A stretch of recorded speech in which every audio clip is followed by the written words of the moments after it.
So now we come to the superconscious. The subconscious is everything that's already happened.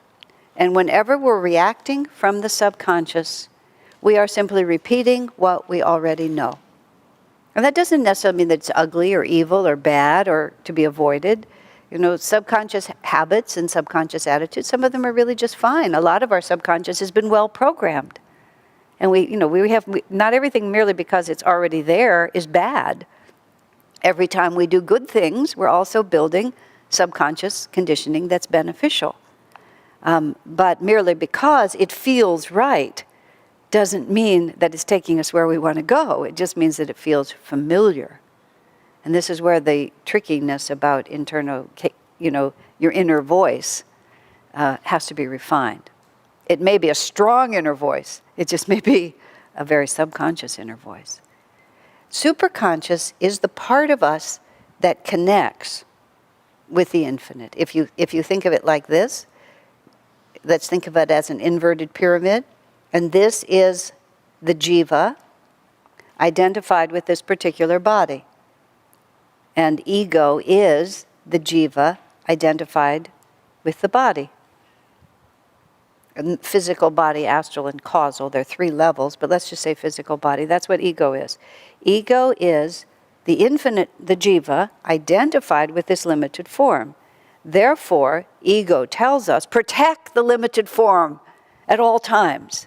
Don't let anybody do anything against it, physically, mentally, emotionally, at all times. Put circle the wagons and protect yourself. Okay? Because it's got this tiny little reality and it just wants to keep it going. I am this kind of a woman, I'm this kind of a man, this is what I need, don't touch my toothbrush.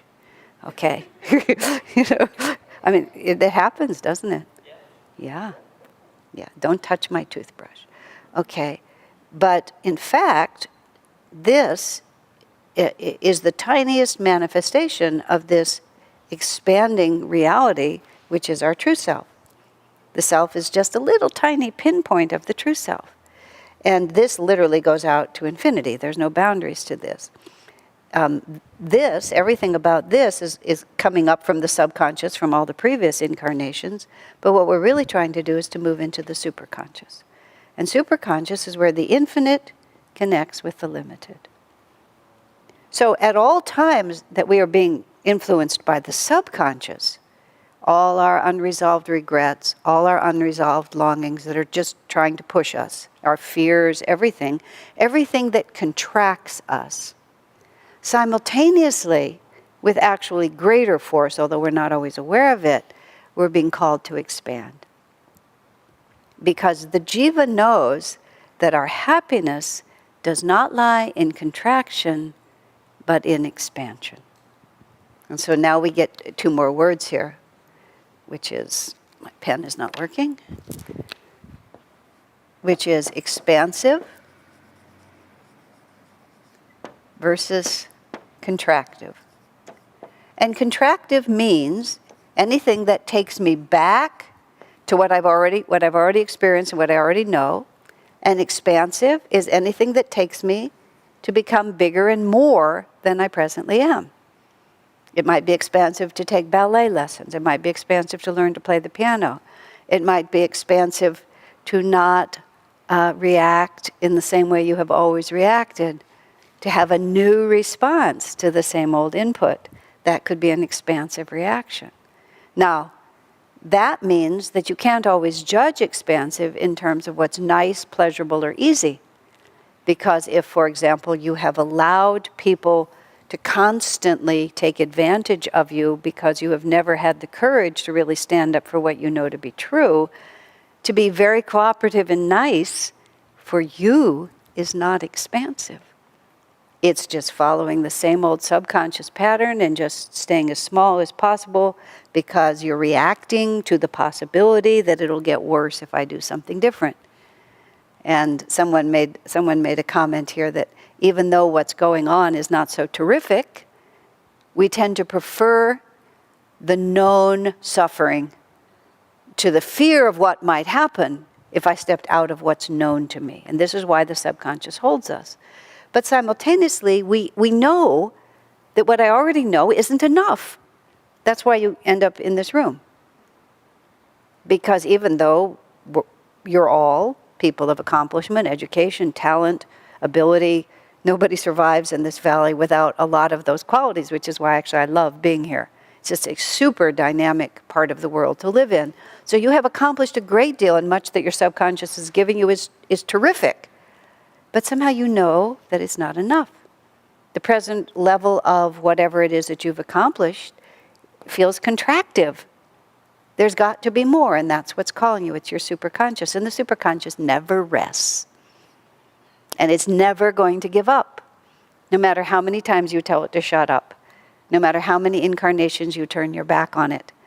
It will just keep nagging at you. Because this is our destiny. We are the river flowing to the sea. And as soon as the spring comes out of the earth, it chooses a direction, and that direction is to go to the ocean, doesn't it? All water flows toward the sea. All jivas head toward the superconscious. So at any point in our lives, we are always being pulled in two directions. And I'm sure you can look at your life in the largest and the smallest picture, and you'll see you're always being pulled in two directions. Depending how consciously you are following a path of self-realization, whatever you call it, everybody's following the path of self-realization. This is not we don't own these words. This is a definition. To find out who I really am and experience it, the more consciously you're doing that, the more you're actually weighing these principles. Atma Jyoti referred to the yamas and the niyamas, which is something we study.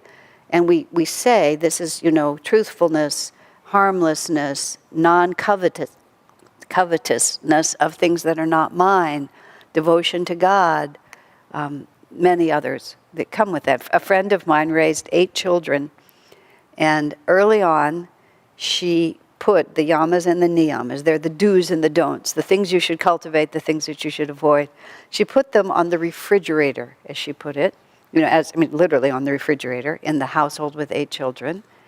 And whenever there was any controversy, she would bring the children in front of the refrigerator, and they would look at these qualities, and they would figure out who had violated which qualities, and that's why there was disharmony in the house. It had several things. One, it educated her children from a very young age in a very sophisticated way, brought down to child level. 2, she said, it made the refrigerator the disciplinarian in the house. Isn't that excellent? Yeah, it was never mother, it was the refrigerator. There it is, right on the refrigerator. It worked. She raised very fine children, all of them. Yeah. Okay. So now let me think where I was with this. So we're always being pulled this way. Now, I've said this is superconscious is the past, that subconscious is the past and what you've already accomplished. The superconscious is your own potential. And since your own potential is infinite, as soon as you begin to progress, whatever you progress to immediately becomes your subconscious, meaning it's what you've already accomplished. And since your superconscious potential is infinite, there's no end to this. It's just the baseline keeps going up. And what was expansive before now becomes contractive because you've already accomplished it. So if you meditate 15 minutes a day and then 15 minutes a day becomes your norm, and you can always meditate 15 minutes a day, your superconscious may be saying to you, how about half an hour? Right? If you've been tithing 2% of your income and you're feeling like pretty hot stuff because you're giving 2%, suddenly 2% is contractive because how much faith do I have in God? If I'm only giving 2%, it's just become normal for me. Maybe I should give 4%. Maybe I should give 10%. But if I'm keeping all my money for myself and put $1 into the basket and that's all that I ever do, maybe I should start giving 2%. You see, it all depends on where you're standing. It's because every jiva is unique and every path to self-realization is your own. So you have to figure out exactly what is it for me that is my next step forward. And you can't measure that somebody's ahead or behind. You can't really tell because a person may be extremely advanced in one way and extremely contracted in another. It's not a race. It's not like they're ahead and I'm behind. It's everybody has an edge and everybody needs to be moving through it.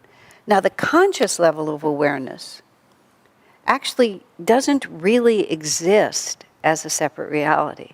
It is the battleground between these two forces. And isn't that what it feels like? Yeah. What we're aware of in the moment is just that we're being pulled in two directions almost all the time. And how intense that battle is basically how much we're resisting the bubbles, the river's desire to get to the sea. The more intensely we resist, the more awful the battle, isn't it? The more willing we are, the more adventurous we are, the more excited we are about expansion, the more enjoyable the whole process becomes.